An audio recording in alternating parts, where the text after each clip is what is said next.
أولئك الذين كفروا بآيات ربهم ولقائه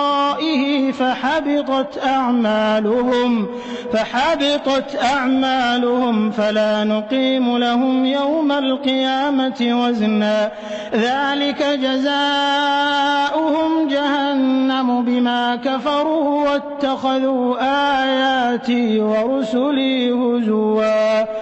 إن الذين آمنوا وعملوا الصالحات كانت لهم جنات الفردوس نزلا خالدين فيها لا يبغون عنها حولا قل لو كان البحر مدادا لكلمات ربي لنفد البحر قبل أن تنفد كلمات ربي ولو جئنا بمثله مددا قل إنما أنا بشر مثلكم يوحى إلي أنما إلهكم إله واحد فمن كان يرجو لقاء ربه فليعمل عملا صالحا ولا يشرك بعبادة ربه أحدا ما أشهدتهم خلق السماوات والأرض ولا خلق أنفسهم وما كنت متخذ المضلين عضدا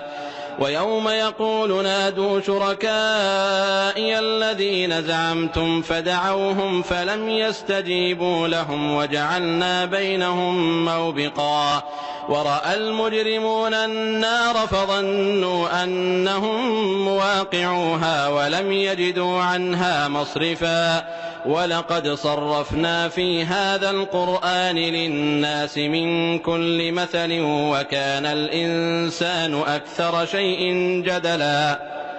وما منع الناس أن يؤمنوا إذ جاءهم الهدى ويستغفروا ربهم إلا أن تأتيهم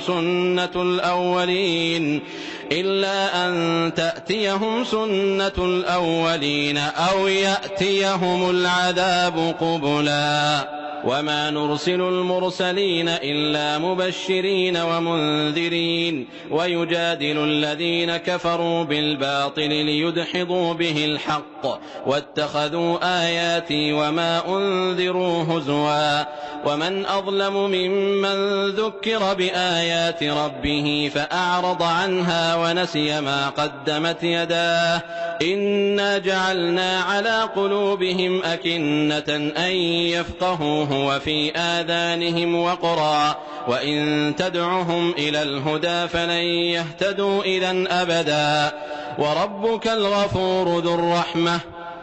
لو يؤاخذهم بما كسبوا لعجل لهم العذاب بل لهم موعد لن يجدوا من دونه موئلا وتلك القرى أهلكناهم لما ظلموا وجعلنا لمهلكهم موعدا وإذ قال موسى لفتاه لا أبرح حتى أبلغ مجمع البحرين أو أمضي حقبا فلما بلغا مجمع بينهما نسيا حوتهما فاتخذ سبيله في البحر سربا فلما جاوزا قال لفتاه آتنا غداءنا لقد لقينا من سفرنا هذا نصبا قال أرأيت إذ أوينا إلى الصخرة فإني نسيت الحوت وما أنسانيه إلا الشيطان أن أذكره واتخذ سبيله في البحر عجبا قال ذلك ما كنا نبغ فارتدا على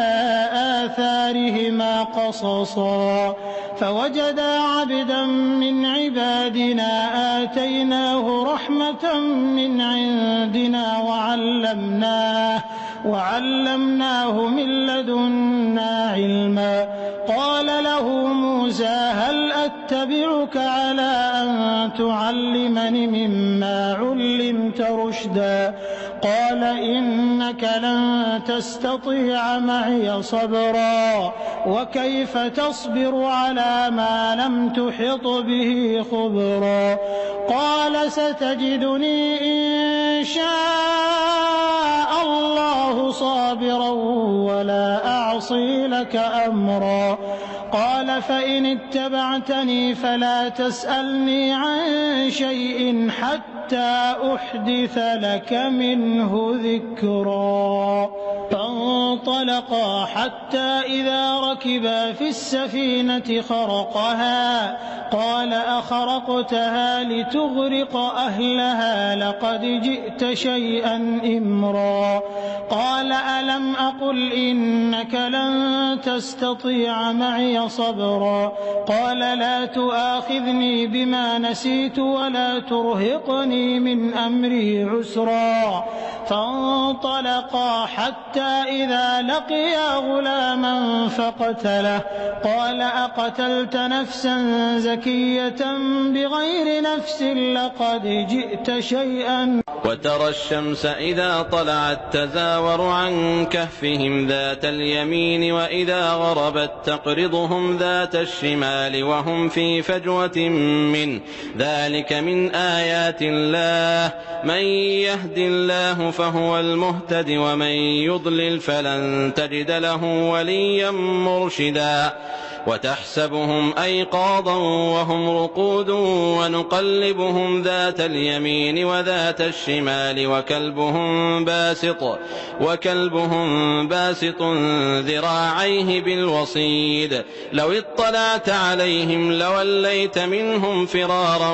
ولملئت منهم رعبا وكذلك بعثناهم ليتساءلوا بينهم قال قائل منهم كم لبثتم قالوا لبثنا يوما أو بعض يوم قالوا ربكم أعلم بما لبثتم فابعثوا أحدكم بورقكم هذه